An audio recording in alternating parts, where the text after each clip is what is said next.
Hello বন্ধুরা, মান্না রান্নাঘরে আপনাদের সবাইকে স্বাগত। আজকে আমরা একটা নতুন ভিডিও নিয়ে চলে এসেছি। চলুন তাহলে আপনাদেরকে দেখাই আজকে আমরা কি রান্না করে দেখাবো ওল। দেখো, ওলের রসা করার জন্য ওলগুলোকে মোটা করে কেটে নিয়েছি আর আমরা একটা আলু দিয়ে দিয়েছি। এবার এটাকে আমরা রান্না করব।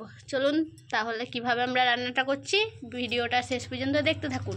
জন্য আমরা কড়াই বসিয়ে দিয়েছি গ্যাসে। এবার আমরা পরিমাণ মতো তেল দিয়ে দেবো। চিনি দিয়ে দিলাম গরম তেলে, পাঁচফোড়ন দিয়ে দিলাম, তেজপাতা দিয়ে দিলাম, লঙ্কা দিয়ে দিলাম শুকনো। এবার পেঁয়াজটা দিয়ে দিয়েছি। দেখো, এবার এটাকে আমরা নেড়ে নিব ভালোভাবে। দেখো, আমাদের ভালোভাবে পেঁয়াজটাকে নেড়ে নিলাম লাল লাল করে একদম। কেটে রাখা ওলগুলোকে দিয়ে দেবো। এই দেখো, কেটে রেখেছিলাম এই ওলটাকে আমরা এবার এতে ওলটাকে দিয়ে দিলাম। ওলটাকে ভালোভাবে নেড়ে নেব। নেড়ে নিয়েছি। এরপর আমরা দিয়ে দেবো পরিমাণ মতো হলুদ।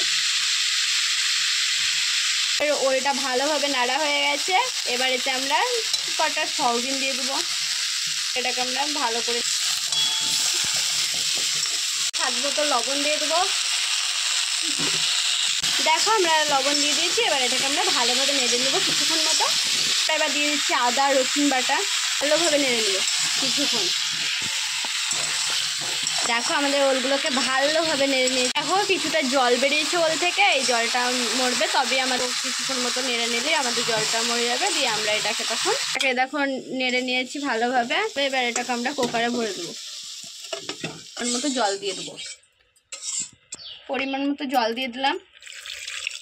ব্যাস, এইটুকু জল দিলেই হয়ে যাবে। এবার আমরা এটা সিদ্ধ হতে 2টো সিটি পড়বে, তাহলে আমাদের এটা সিদ্ধ হয়ে যাবে।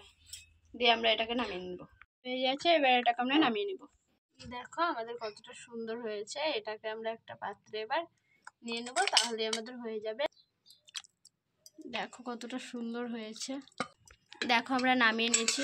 কতটা সুন্দর হয়েছে তোমরা দেখেই বুঝতে পারছো। আমাদের মান্নার রান্নাঘরের রোলের রসা রেডি। তো